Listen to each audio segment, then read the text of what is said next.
ஆசீர்வாதத்துக்கு காரணம் பாருங்க, அவன் கீழ்ப்படிந்தான். அந்த தேசத்தில் அவனோட வேலை செய்ய ஆரம்பித்தான். பஞ்ச காலத்தில் மழையும் வரல, அவனுக்கு தேவையான மழை கிடைக்கல. ஆனாலும் அவன் எதை நம்பினான்? கர்த்தரை நம்பினான். வானத்தையும் பூமியை பார்த்து தான் விதைப்பாங்க. ஆனால் வானத்தையும் பூமியை உண்டாக்கின கடவுளை பார்த்து அவன் பிஸ்னஸ், அவன் தொழில், அவன் எல்லாத்தையும் நம்பி செஞ்சான். கர்த்தர் அந்த தேசத்தில் ஆசீர்வதித்தார். அவன் விருத்தி அடைந்தான். வேலைக்காரி உண்டானாங்க. அப்புறம் பார்த்தான், சரி ரைட்டு அப்படின்னு சொல்லிட்டு அவன் தகப்பன் என்ன செஞ்சப்பல அவன் ஆட்கள் வெட்டின துறவெல்லாம் சொல்லுங்களே, வாசிங்க 15. அவன் தகப்பன்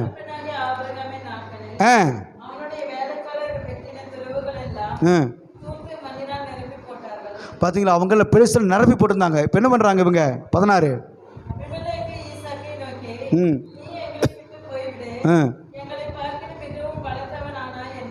போதுங்க. உன் ஆசீர்வாதத்தை பார்த்து ஒருத்தர் செய்யணும், பயப்படணும். எப்படி பயப்படுறாங்க? எங்கேயும் பணம் கட்டுவானோ, ஏதோ உதவி கட்டுவானோ, அப்படி நம்மளை பார்த்து என்ன செய்கிறாங்க? எல்லாரும் பயப்படுறான். ஏன்னா இவன் பார்த்தாவே ஏதோ என் பிள்ளைக்கு கல்யாணம் வச்சிருக்கிற சொன்ன உடனே அவன் ஆர்த்து படப்படம் துடிக்கும். எங்க நகை கேட்பானா, பணம் கேட்பானா, உதவி கேட்பானா, மாமா மச்சம் சொந்த பந்தமெல்லாம் நடுங்க ஆரம்பிக்குது. என் பையனுக்கு கல்யாணம், என் பிள்ளை கல்யாணம்னாவே சரி விடு பார்த்துக்கலாம், நான் செய்கிறேன்னு சொல்றது இல்லை. அடுத்து பணத்துக்கு என்ன செய்வேன்? முதல்ல முந்திக்கிறான். எங்கிட்ட இருந்தாலும் கொடுத்துருவேன், இப்போ எங்கிட்ட வேற இல்லை, நீ வேற பிள்ளை கல்யாணம் வச்சுக்கணும், முதல்ல முந்திக்கிறான்.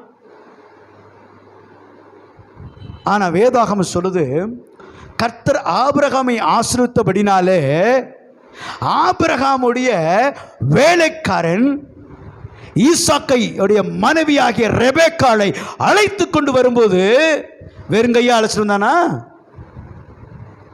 எப்படி அழைச்சிட்டு வந்தாரு?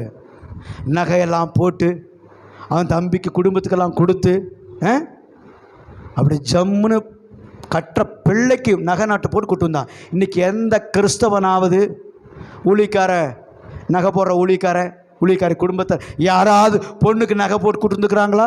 இல்லை நம்ம தான் பெரிய நம்ம விசுவாச பிள்ளைங்க, நான் பரிசுத்தமாக ஆண்டருக்கு வாழ்கிறேன்னு சொல்கிறவங்க நகை போட்டு கொடுத்துக்கிறோமா? இல்லை பிள்ளைகளுக்கு ஏதாவது சப்போர்ட் பண்ணி செஞ்சு மருமகளை கூப்பிட்டு வரோமா? எவ்வளோ டவுரி தருவேன் கேட்குறோமா இல்லையா? எவ்வளோ கொடுப்பேன் என் பையனுக்கு?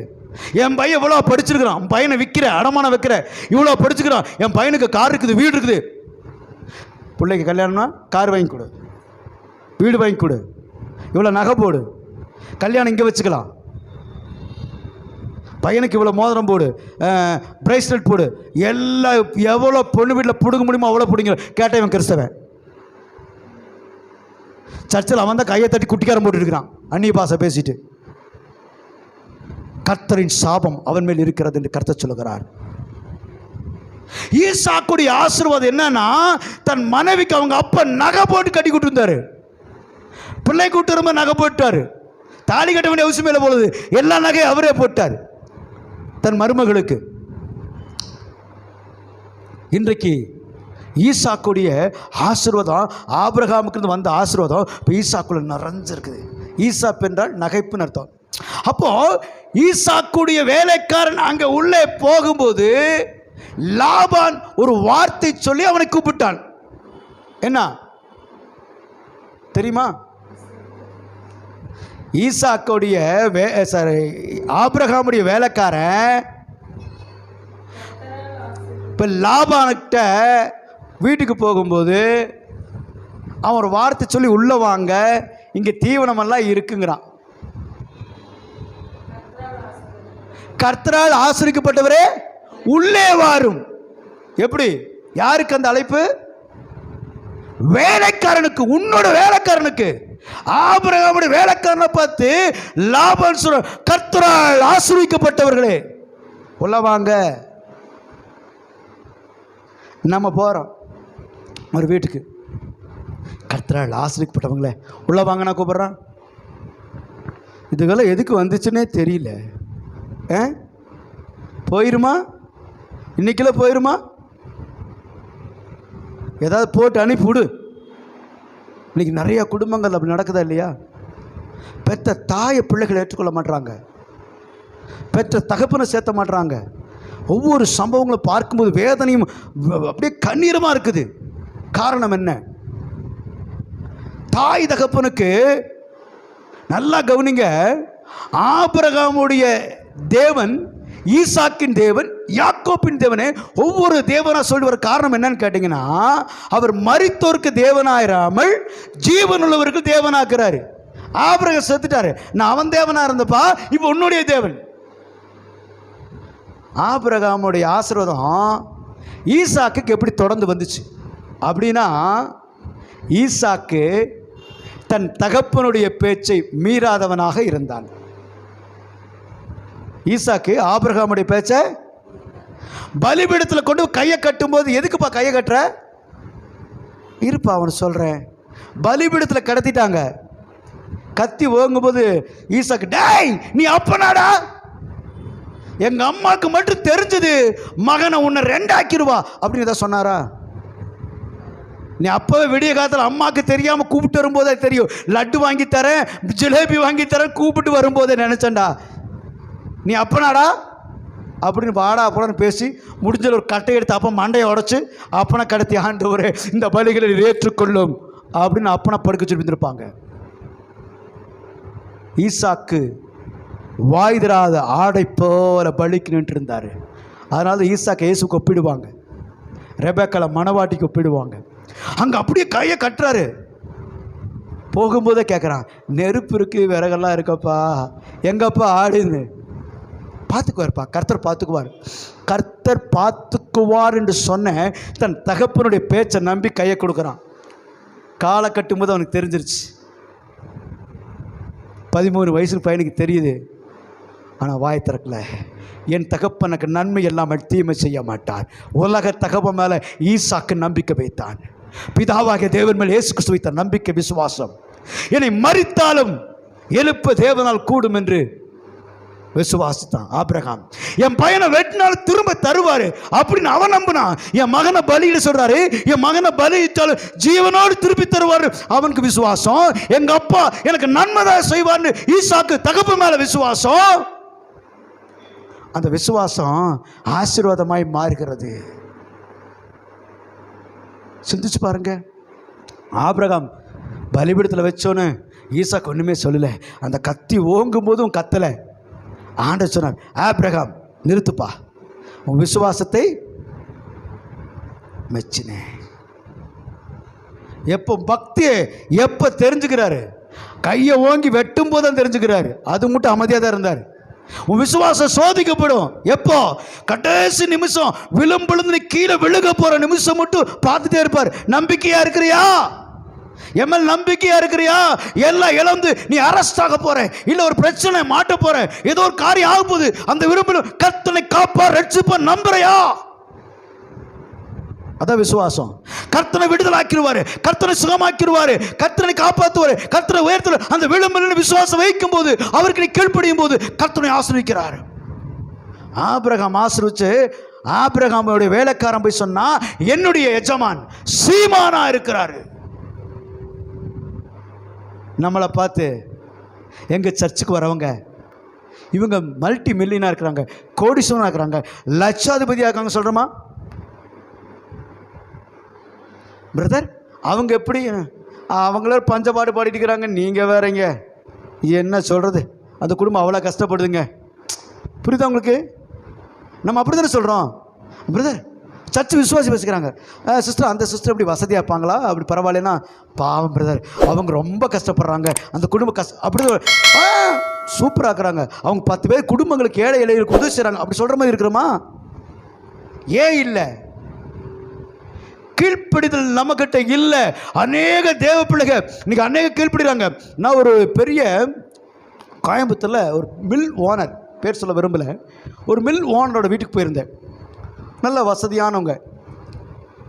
அந்த வசதியான குடும்பத்தில் அவருக்கு நான் செபிக்கும்படி போயிருந்தேன். அவர் தன்னுடைய மகனை அழைக்கிறார். அவர் பெயர் சொல்லி அழைக்கிறார். அவர் குடுகுடுன்னு ஓடி வரார் கீழே. அவர் ஷார்ட்ஸ் போட்டு அப்படி பனியனோட உட்காந்துருப்பார் போல. அந்த பையனுடைய வேலைக்காரங்க, அந்த குடும்பத்தின் வேலைக்காரி டீ எடுத்துட்டு, ஐயா டீ, ஐயா சுமார் ஐயா கூப்பிட்டுருக்கிறாரு. யோசனை பாருங்க. ஓடி வந்து, ஐயா கூப்பிட்டீங்களான்னு. அட என்ன பண்ணிட்டு இருந்தேன் அப்படின்னு. ஐயா டீ குடிக்கலான்னு உட்காந்துங்க, நீங்கள் கூப்பிட்டீங்க. குடிச்சியாக்கும் இல்லைங்கய்யா. அவ பாருங்க பின்னாடி நிற்கிறாவோ, அந்த வேலைக்கு டீ வச்சு நடிக்க நிற்கிறா. நம்ம பிள்ளைகளா ஏ டேவிட்டு வாங்க அப்படின்னு கூட்ட போகுது. என்ன சொல்லு, அடைக்கு வா. ஒரு முக்கியமான விஷயம், இப்போத்தான் அம்மா டீ கொண்டு வந்துக்கிற, ஐயா குடிச்சிட்டு வரேன், அதுக்குள்ள என்ன அவசரம், தேவைந்த நீ வா. அப்பாவை சொல்கிற வார்த்தை எப்படி ஆசீர்வாதம். என்ன பிள்ளைகளுக்கு தகப்பனார் தாயார் சொன்னாலும் பிள்ளைங்க மறுபேச்சு பேசுதுன்னு வச்சுங்களேன், ஆசீர்வாதமாக இருக்க மாட்டாங்க. உன் பேச்ச விஷமே நீ கொடுத்த நம்பி குடிக்கிற பிள்ளைக்கு பாரு, அது பொழைச்சிக்கும், ஜெயிச்சிடும். ஏன்னா எந்த தாயும் தன் பிள்ளைகளுக்கு, எந்த தகப்பனும் தன் பிள்ளைகளுக்கு கெடுதல் செய்ய மாட்டாங்க. மறுபேச்சு பேசக்கூடாது தாய் தகப்பனுக்கு, அது பிள்ளைகளுடைய ஆசீர்வாதம். பதில் பேசுவாங்க இன்னைக்கு பிள்ளைகள்லாம். இப்போ பிள்ளைகளை கண்டு தாய் தகப்பன் பயந்துக்கிறாங்க. முதல்ல தாய் தகப்பனுக்கு பயந்த காலம் போய் இப்போ பிள்ளைக்கு தாய் தகப்பன் பயந்துக்கிறாங்க. இது ரொம்ப பேசினா ஏதாவது எடுத்து அடிச்சு போடுவாங்க, கோவப்பட்டுருவாங்க, ஏதாவது செஞ்சிருவாங்க.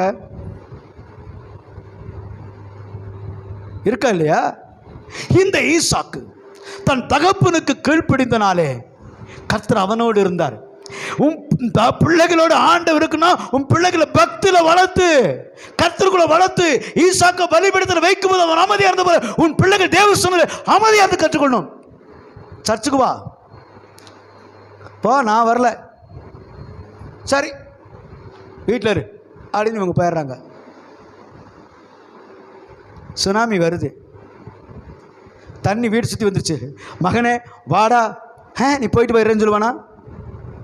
அவன் உனக்கு முன்னால் அங்கே போயிட்டு வரையா சாகரியா வா அப்படின்னு தான் கூப்பிடுவான் நம்மளை பார்த்து. தண்ணி வந்து எதாவது வா, ஆபத்தை கண்டு ஓடுறதுக்கு தயாராகிறான். ஆண்டவரை கண்டு வரக்கு மனம் இல்லை. இப்போ எப்படின்னா, நல்லது உன்னை ஆசீர்வதிக்கிற ஜனங்களை விரும்புகிற, உன்னை கடிந்து கொள்கிற ஜனங்களை விரும்பலன்னா நீ சாபத்தை விரும்புகிறாய். நீ எங்க போய் பிரசங்கம் கேட்டாலும், எங்க போய் செய்தி கேட்டாலும், எந்த இடத்துல உட்கார்ந்து கர்த்தரை ஆசீர்வதிக்க மாட்டார், சாபத்தை அறிவிப்பார். காரணம் என்ன? அடிக்கடிக்கும் கடிந்து கொள்ளப்பட்டு பிடினை கடினப்படுத்தும் சகாயம் சரிதிலே நாசமாவா. நீதிமொழிகள் 29:1 சொல்லுகிறது. அப்ப கர்த்தர் எது எச்சரிக்கிறாரு, இந்த பாவத்தை செய்யாத, உன்னை கடிந்து கொள்ளவே கூடாது, உன்னை அப்படியே தட்டியே கூட்டு போகிறது முடியுமா? இங்க ஆபிரகாமுடைய மகனாகிய ஈசாக்கு எடுத்து சொல்றாரு, உன் தகப்பனை கீழ்ப்படிஞ்சாயா? நீ கீழ்ப்படிறியா? கீழ்ப்படிஞ்ச நீ உன் சன்னதி எப்படி இருக்கும்? அவன் கீழ்ப்படிஞ்சான், அவன் ஆசீர்வாதமானான், பலத்த ஜாதியானான், பலத்தவனானா. அடுத்த தேசத்தில் இருக்கிற ராஜா அந்த வந்துட்டானுங்க எல்லாரும், எப்பா எங்களோட நீ என்ன செஞ்சுட்ட, பலத்து பெருகிட்ட அப்படிங்கிறாங்க. அது மட்டும் விட்டாங்களா? வேதம் சொல்லுது, வாசிப்போம் 19:22 வரை. ஈசாக்குடைய வேலைக்காரர் பள்ளத்தாக்கில் வெட்டி அங்கே சுரக்கும் நீரூற்றை கண்டார்கள். அங்க ஒரு வெட்டான், ஒரு நீரூற்று உண்டாயிருச்சு. அப்புறம் கேரொரு மேய்ப்பர்கள் இந்த தண்ணீரை தங்களுடையது என்று சொல்லி ஈசாக்குடைய மேய்ப்போட வாக்குவாதம் பண்ணினார்கள். அவள் தன்னோட வாக்குவாதம் பண்ணினாலே அந்த துறவுக்கு என்ன பேர் வச்சாரு?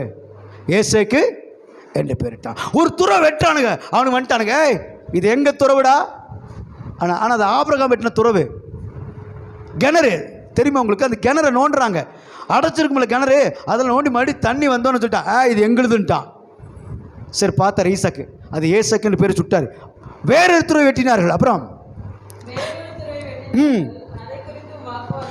அதை குறித்து வாக்குவாதம் பண்ணாங்க. போதும், இங்கே துறை வெட்டின என்னோடது எடுத்துக்கிறான். இன்னைக்கு அநேக நம்முடைய ஆசீர்வாதத்தை, இது என்னுடைய வருமானம், என்னுடைய சம்பளம், என்னுடைய கருணை எடுத்துக்கிறாங்களா? என்ன பண்ணாத, புலம்பாத. உன்னுடைய ஆசீர்வாதம் ஒருத்த ஏமாத்தி கொண்டு போய் அவன் வீட்டில் வச்சா அது அவனுக்கு ஆசீர்வாதமா? உன் கண்ணீர், உன் சாபம் என்ன செய்யும்? நீ வேலை செஞ்ச சம்பளத்தை எப்போ கொடுக்கணுமாமா? பொழுது சாயருக்குள்ள கொடுத்துடணுமாமா. கொடுக்காம நீ ஏமாத்துனா அவன் ஆண்டு முறையிடுவான், ஆண்டவரே என் சம்பளத்தை பிடிச்சி வச்சுட்டானே, அவனுடைய கண்ணீருக்கு பதிலி சொல்லணுங்கிறாரு. வேலை செஞ்ச கூலி கொடுத்துரு, ஏமாத்தாதாங்கிறாரு.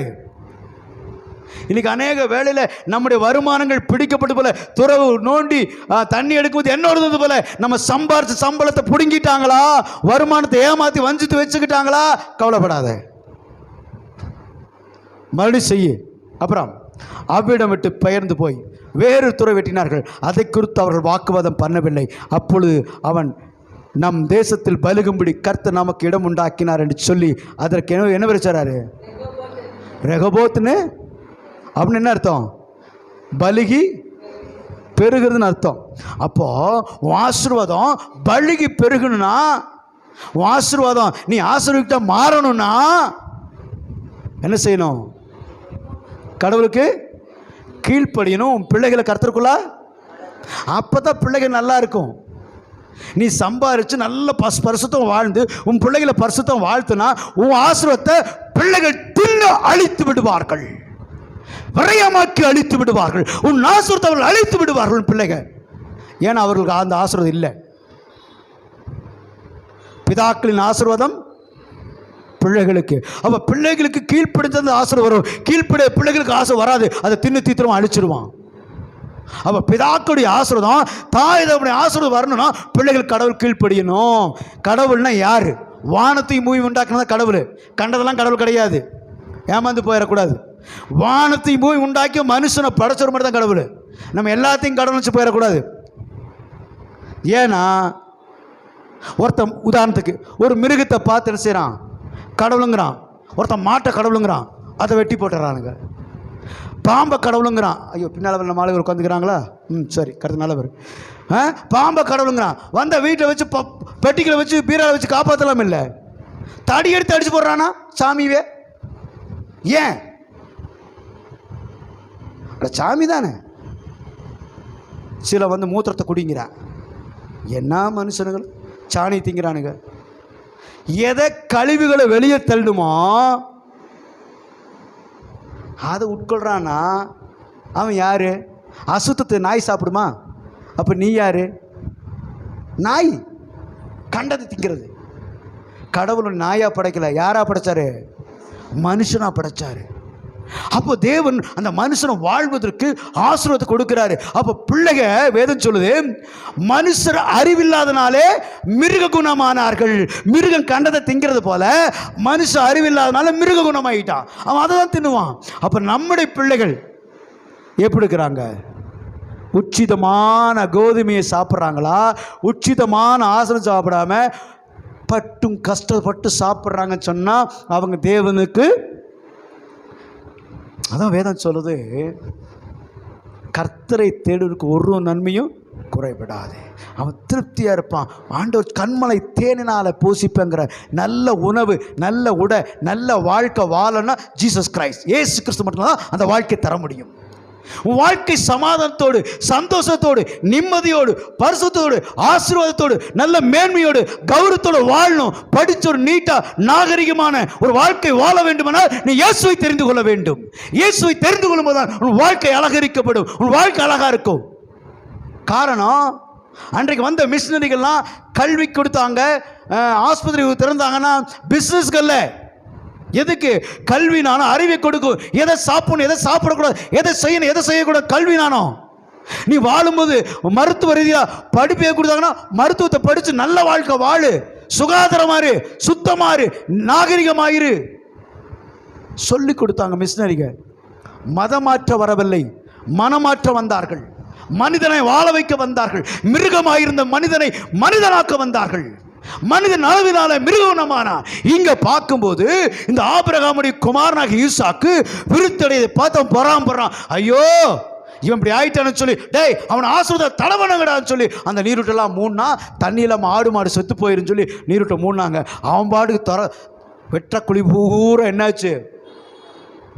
நீ கையிட்டு செய்கிற எல்லா வேலைகளையும் கர்த்தர் செய்வாரு, ஆசீர்வதிப்பாரு. உன்னை கையெடுத்து எல்லா வேலையிலும் ஆசீர்வதிக்கும் சொன்னா, உன் துறவு யாரு துறவு மூடி போட்டாலும், யாரும் பிசினஸ் கெடுத்தாலும், யாரும் வேலையை கெடுத்தாலும், யாரும் ஆசை தடை பண்ணாலும் ஒருத்தரால் தடை பண்ண முடியாது. இன்னொரு கதவு திறந்து கொண்டே இருக்கும். மனிதன் 1000 கதவுகள் அடைக்கலாம், கர்த்தர் ஒவ்வொரு நாளும் உனக்காக 1000 கதவுகளை திறந்துட்டு தான் இருக்கிறார். அவன் எத்தனை அடைச்சாலும் எத்தனை வழிகளை தடுத்தாலும் கர்த்தர் உனக்கு உண்டாக்கி கொடுக்க காரணம் தடைகளை நிற்கிறாச்சா உனக்கு முன்பாக கடந்து போய் கொண்டு இருக்கிறார். தடைகளை நிற்கிறவர் அவர், சும்மாலாம் கிடையாது. வாசிப்போம் 28, 29. அதற்கு அவர்கள், நிச்சயம் கர்த்தர் உம்மோடு இருக்கிறார் என்று கண்டோம், ஆகிய எங்களுக்கும் உமக்கும் ஒரு ஆணை ஏற்படி உண்டாக்க வேண்டும் என்று நிர்ணயம் பண்ணினோம். நாங்கள் உம்மை தொடாமல் நன்மையை செய்து உம்மை சமாதானத்தோடு அனுப்பிவிட்டது போல நீரும் எங்களுக்கு தீங்கு செய்யாதபடி உம்மோடு உடன்படிக்கை பண்ணிக்கொள்ள வந்தோம். நீர் கர்த்தராலே ஆசிரிக்கப்பட்டவராமே என்றான். லாபான் வேலைக்காரனிடத்தில் சொன்னான், நீங்கள் கர்த்தரால் ஆசிக்கப்பட உள்ள வாங்கன்னா. இவன் வெளியே போகிறான், அந்த இடத்த பெருகிட்டான். அவன் சொல்கிறான், உடன்படிக்கை பண்ணிக்கலாம்ப்பா. அந்த தேசத்தின் பெலிஸ்தருக்கு பயத்தை உண்டாக்கினார்கள். ஆசீர்வாதம், நீ இருக்கிற இடத்துல உன்னை கண்டு அவனுக்கு பயம் உண்டாகணும். எப்படி பயம் உண்டாகணும்? அவன் பரிசுத்தமானவன், அவன் நீதியானவன், கடவுளுக்கு பயப்படுறவன் பயம் வரணும். ஐயோ, இந்த அம்மா வாயாடி வாய் திறந்தானே வாழ முடியாது, இந்த ஐயனா மோசமானவன், அப்படி நம்மளை கண்டு நினைச்சக்கூடாது, பயப்படக்கூடாது. அவங்களோடு உடன்படிக்கை பண்ணுறாங்க. எப்பா, நாங்கள் நமக்கு ஒன்றும் செய்ய மாட்டோம். கௌரவ தொட்டு கொடுக்காம பேசுகிறான், நீங்கள் எங்களுக்கு தீங்கு. அப்போ அந்தளவுக்கு என்ன செஞ்சாங்க, அவங்க வளர்ந்துட்டாங்க. புரியுதா உங்களுக்கு? அரசாங்கம் வந்து பயப்படுது, எப்பா சமாதானம் பண்ணிக்கலாம்ப்பா, உன் அக்கம் பக்கம் உள்ளவன் உன்னோடு சமாதானம் பண்ண வேண்டும். வேதாகமம் சொல்கிறது, ஒருவனுடைய வழிகள் கர்த்தருக்கு பிரியமா இருந்தால் அவன் சத்ரு அவனோடு சமாதானம் பண்ணும்படி செய்வார். அந்த வாக்குத்தத்தம் நிறைவேறதா இல்லையா? அவன் வரான், எப்பா ஒன்றும் பார்த்தோம் சரியாகல, நீ கர்த்தராலே. அப்போ நம்ம கர்த்தரால் ஆஸ்வதிக்கப்படும். ஏன் தலைப்பு கொடுத்தோம் தெரியுமா? நம்முடைய சத்ரு நம்மோடு சமாதானமாக போகிறான். நம்ம எத்தனை துறவுகள் மூடி போட்டாலும் திறக்க வல்லமுறை. உன் ஆசிரத்தை எத்தனை மூடி போட்டாலும் கர்த்தர் இந்த அருமையான வழி திறக்க வல்லமுடையவராக்கிறார். அதுக்கு காரணம் நீ அவர் கீழ்ப்படியணும். உன் பிள்ளைகளை கீழ்ப்படுத்தல் நடத்தணும், கர்த்தருக்குள்ள நடத்தணும். சும்மா நடத்தக்கூடாது. பெத்து போட்டு அப்படியே ஏதோ பெத்து போட்டு கடமைக்கு அப்படியே விட்டுட்டு போயிடக்கூடாது. அது நாய் பூனை மிருகம் செய்கிற வேலை. பிள்ளைகளை குறித்து அக்கறை இல்லாதவங்க எப்படியோ பிள்ளை பெற்றுக்கிறது, பெற்று ரோட்டில் விட்டுற மாதிரி. அது எங்கே சாப்பிடுது, எங்கே தூங்குது, எங்கே படிக்குது, எங்கே போகுது, எங்கே வரும் தெரியாது. இது மிருகம். நீ மிருகமா இருக்க வேண்டாம், மனுஷனாய் தேவனுடைய பிள்ளையா இருந்தா உன் பிள்ளைகள் கர்த்தருடைய பந்தியை போல ஒளிமர கன்றுகளை போல் உன் பத்தியை சுற்றி இருக்க வேண்டும் என்றுனா உன்னை சுத்தம் பிள்ளைகள் இருக்கணும். உன்னை விட்டு பிரிஞ்சு போகக்கூடாது. உன் பிள்ளைகள் உன் குடும்பத்தோடு, நான் என் வீட்டார் கர்த்தரை செய்யும்போது குடும்பமாய் வந்து ஆராதிக்கணும். குடும்பமாக சபைக்குள்ள வரணும். உங்களை ஒரு சபை, நீ ஒரு சபை, உங்கள் அப்பா ஒரு சபை, தாய் ஒரு சபை. என்ன அர்த்த ஆசை எப்படி வரும்? இஷ்டத்துக்கு ஒரு சபைக்கு போகிறது. பொண்டாட்டி ஒரு சபை, பிள்ளை ஒரு சபை. ஆண்டு ஆசைக்க மாட்டார். எல்லாரும் ஒரே சபைக்கு ஒரே ஆண்டவர் தான் கும்பிட்றோம், ஒரே ஆண்டவர் தான் கும்பிட்றீங்க. ஆனால் உங்களுக்குள்ள என்ன ஒருமைப்பாட்டு இல்லாத போது 2 மாடு ஒன்றா போகாமல் ஊர் போய் சேர முடியாது, வாழ்க்கையின் பயணம் செல்ல முடியாது. கர்த்தருடைய ஆசீர்வாதம் எங்கே அழைக்குதோ, எங்கே திட்டம் வச்சிருக்கோ அந்த சத்தத்துக்கிட்ட அந்த இடத்துல உட்காரு. கர்த்தருடைய ஆசைக்கு விரும்புகிறாரு. ஆபிரகாமுடைய மகனாகிய ஈசாக்கு சொன்னார், ஏய் நீ எகிப்துக்கு போகாத. எகிப்துங்கிறது வந்து நீ பயங்கரமான அமெரிக்க தேசம் போல். அந்த அன்னைக்கு செழிப்பான தேசம் சொல்லி எங்கே வேலைக்கு போகிறான். நான் அமெரிக்கா வெளிநாடு போய் வேலை சொன்னேன். அன்றைக்கு அந்த தேசம் செழிப்போ இருந்துச்சு எகிப்து. அதனால் எப்போ பிரச்சனையாலும் இல்லை எகிப்துக்கு ஓடிடுவானுங்க. பஞ்சக்காலம் வந்தாலும் பொழைச்சிக்கலாம், அவ்வளோ பெரிய குடோனுக்கு அந்த பெரிய ஆசீர்வாதம் இருக்குது. இதனால தான் ஈசாக்கு போய் அங்கே பெரிய பஞ்ச காலத்தில் காப்பாற்றான். எங்கெல்லாம் பஞ்சம் வந்துச்சு அங்கே பஞ்சம் வரல. அதனால் ஈசாக்கு நினச்சான் எகிப்துக்கு போயிடலாம். ஏய் ஆசீர்வாதத்தை பார்த்து ஓடாத, ஆசீர்வாத செய்தி கேட்டு ஓடாத, ஆசீர்வாதத்தை நம்பி விழுந்து விடாத. புரியுதா? உன்னை கர்த்தர் எங்கே இருக்க சொல்கிற அங்கே நான் உன்னை ஆசீர்வதிப்பேன். கர்த்தர் எந்த சபையில் கொண்டு வைக்கிறாரு, எந்த இடத்துல வைக்கிறாரு, எந்த வேலையில் வைக்கிறாரு, ஆண்டவரை நான் இங்கே இருக்கணுமா வேண்டாமன்னு அவர் தான் டிசைட் பண்ணும். அங்கே 35,000 ரூபா சம்பளமாமா. இந்த வேலையை விட்டு அந்த வேலைக்கு போயிடுறது. அல்ல ஓட்டிட்டான் பிசாசு. அங்கே போய் 4 நாள் இப்போ இந்த வேலையை வேண்டாம்னு சொல்லியிருப்பேன். இதுவும் போச்சு அதுவும் போச்சு, 2ம் போச்சு. லொல்லக்கணாங்கிற கையில் உட்காந்துக்கிறது. உன்னை வறுமை கொண்டு வந்துட்டானா? நீ யார் சத்தத்தை கேட்குற? கர்த்தருடைய ஆசீர்வாதம் உன்னை திட்டி உனக்கு உயர்த்துனா நீ இருக்கிற இடத்துல உயர்த்த முடியும். டபுள் ப்ரமோஷன் கொடுப்பார், டபுள் இன்க்ரிமெண்ட் அவனால் செய்ய முடியும். வல்லமுடையவர் ஆண்டவர். உன்னை வேற இடத்துல கொண்டு போய் ஆசீர்வாத அவசியம் அவர் கிடையவே கிடையாது. கர்த்தர் எங்க சொல்ற அங்க இருந்தா ஆசீர்வதிக்க தேவனால் முடியும்.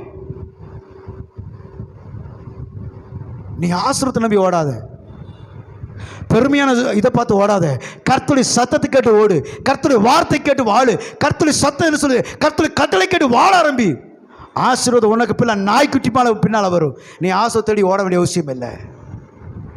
லாபான் சொன்னா கர்த்தரால் ஆசீர்வதிக்கப்பட்டவரை உள்ளவாரும் வேலைக்காரனை சொன்னா, இப்போ பெலிஸ்தர் சொல்றான் நீ கர்த்தராலே ஆசீர்வதிக்கப்பட்டவராமே. அப்போ ஆசீர்வாதம் எங்கே வருது? லைனாக கடந்து வருதா? அப்பாவுடைய ஆசீர்வாதம் மகனுக்கு வந்துருச்சு, இப்போ இவருடைய மகனுக்கு வரப்போகுது. ஆகையில சன்னதி சன்னாதங்கள் ஆசீர்வதிக்கப்பட வேண்டுமானால், உன் நிமித்தம் குடும்பங்கள் சன்னதி சன்னங்கள் விளங்க வேண்டுமானால், நீ கர்த்தருக்குள் பயந்து அவருடைய கட்டளை கீழ்ப்படிய வேண்டும். உன் பிள்ளைகள் கர்த்தருக்குள் கீழ்ப்படிய வேண்டும். உன் பிள்ளைகளை கர்த்தருக்குள்ள கீழ்ப்படி நடத்து. அவன் பிரியப்படுறதெல்லாம் வாங்கித்தர, பிள்ளைங்க பசங்க பிரியப்படுறதெல்லாம் வாங்கி தர. கர்த்தர் பிரிதும் பிள்ளை செய்ய சொல்றியா? சொல்ல மாட்டாங்கிற. சாபம் உன் வீட்டை சூழ்ந்து கொள்ளும், காருனை வளைந்து கொள்ளும், சர்ப்பம் உன்னை பிடித்து கொள்ளும். வேதம் சொல்லுது. சாத்தானின் தந்திரம் அதெல்லாம். ஏன்னா உபாகம் 28 அதிகாரத்தில் 15ஆம் வசனத்தில் மீதி வசனம் கடைசி வரை பார்த்தீங்கன்னா சாபத்தை கூறுவார். இன்று உன் தேவனாக விதிக்கிற கட்டளை விட்டு விலகி வேற தேவர்களை சேவித்து நீ வலது இடமா சாய்ந்து கர்த்தரை கட்டளைக்கு பிரமாணத்தை கீழ்ப்படியாமல் போனால் இப்போ சொல்லப்படும் எல்லா சாபமும் உன் மேலே வந்து பலிக்கும். இன்னைக்கு அநேக குடும்பங்கள் சாபமாக போறதுக்கு காரணம், சாபமாக இருக்க காரணம் அந்நிய தேவர்களையும் அந்நிய காரியங்களும் செய்வதனாலே, தேவனுடைய கட்டளைக்கு விரோதமாக நடக்கிறதுனாலே, தேவனுடைய கட்டளை கீழ்ப்படியும் விலகி போவதனாலே சாபங்கள் வாசலில் படுறதுக்கு நீயோ அநேக ஜாதிகளிடத்தில் கடன் வாங்குவாய். அப்போ கர்த்தருடைய கட்டளை மீறல கடன் வாங்கியிருக்குன்னா அநேக ஜாதிட்டு நீ கடன் வாங்குறன்னு என்ன அர்த்தம்? இதுதான் எகிப்துக்கு உண்டான வியாதி, ஃபைல்ஸு தெரியுமா உங்களுக்கு? அதெல்லாம் எகிப்தின் வியாதிக. அநேகருக்கு வியாதி பிரச்சனை வருது. காரணம் என்ன? கவனமாக இருக்க வேண்டும் கண்பானவரே. ஆகியலே வேதாகம் சொல்வது போல நீங்கள் கர்த்தராலே ஆசீர்வதிக்கப்பட்டவர்களாக இருக்க வேண்டுமானால் என்ன செய்யணும்? கர்த்தர் கீழ்ப்படியணும், அவர் பிரமாணங்களை கை கொள்ளணும். உன் ஆசீர்வாதம் இன்னொன்று நின்றக்கூடாது. உன் பிள்ளைகளுக்கு வரணும்னா பிள்ளைகளை கிறிஸ்துக்குள்ளே வளர்த்தணும், கிறிஸ்துக்குள்ளே நடத்தணும், கிறிஸ்தவத்துக்கு கற்றுக்கணும், வேதாகம சொல்லி வாழணும், பரிசுத்தை கற்றுக் கொடுக்கணும், பரிசுத்தை வாழணும். பிள்ளை ஒரு பொறுப்பு புதுசாக ஒரு பொருள் கொண்டு தான் கேட்கணும். இந்த பொருள் ஏதுன்னு கேட்கணும். திருடிட்டு வந்துட்டேன், சூப்பர், இப்படித்தான் இருக்குன்னு சொல்லி கொடுத்தீங்கன்னா பயங்கர திருடன் கொள்ளைக்காரன் மாறிடுவான். ஏன்னா இந்த பொருள் ஏதுன்னு கேட்கணும், திருப்பி கொடுத்துருவா. ரோட்டில் ஒரு செல்ஃப் கிடச்சி அந்த செல்லில் எடுத்து உடனே சிம் எடுத்துடக்கூடாது. நம்ம திருட்டு வேலை பண்ணக்கூடாது. பாஸ்டர் கர்த்தர் பல நாளாக செல்லுக்காக ஜெபம் பண்ண கர்த்தர் ஒரு செல்லை கொடுத்தார். ஏன்டா அடுத்த செல்லை கொடுத்தாரு உனக்கு? அவர் வாங்கி தரலையா? அப்போ அவர் ஒரு திருட வாங்கியிருந்தா அவன்கிட்ட ஏமாத்திட்டு போடுறாரு. அப்போ அவர்னா கையால் ஆகலை, அப்படித்தானே? கர்த்தர் எங்கள் எல்லைகளை விரிவாக்கினார் அப்படின்னு பக்கத்து வீட்டுக்காரன் கேஸ் போட்டானாமா. ஏன் இல்லை பாஸ்டர், நாங்கள் வீடு கட்டும்போது பக்கத்தில் காலியாக இருந்துச்சா கொஞ்சம் தள்ளி கட்டிட்டோம், அது அவங்கடமாமா. எல்லை விரிவாக்கிட்டேன்னு சாட்சி சொல்கிறது. அடுத்த வாரம் கோர்ட் நோட்டீஸ் வந்துருச்சு. எல்லைகளை விரிவாக்குனாரா?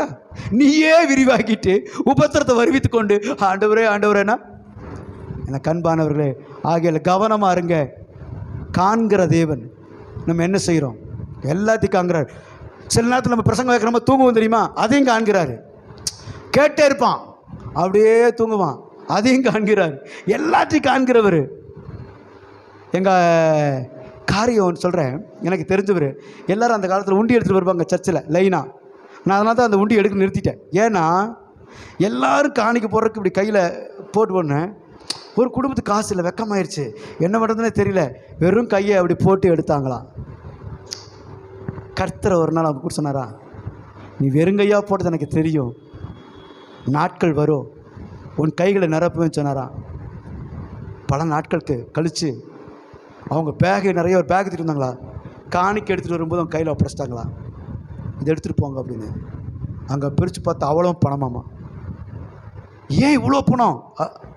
காணிக்கு உண்டியில் போட்ட உண்டியில் என்ன செய்யாது, தூக்கிட்டோம்னா போக முடியாது. அதனால் பேக்கில் கொண்டு வந்துக்கிறோம். இவ்வளோ பணமா? லட்சக்கணக்கான பணம். ஆமாம், ஒரு காலத்தில் வெறும் கையை நாங்கள் போட்டோம். இப்போ கையில் பிடிக்க முடியாத அளவுக்கு நாங்கள் போட்டிருக்கிறோம். கர்த்தர் கொடுத்துருக்குறார். மூடி போட்ட திறவுகளை திறக்க கர்த்தர் வல்லமைக்கிறார். ஆகிய உண்மை ஆசிரியருக்கு தேவன் வல்லமைக்கிறார். கண்களை மூடி நம்பிச்சு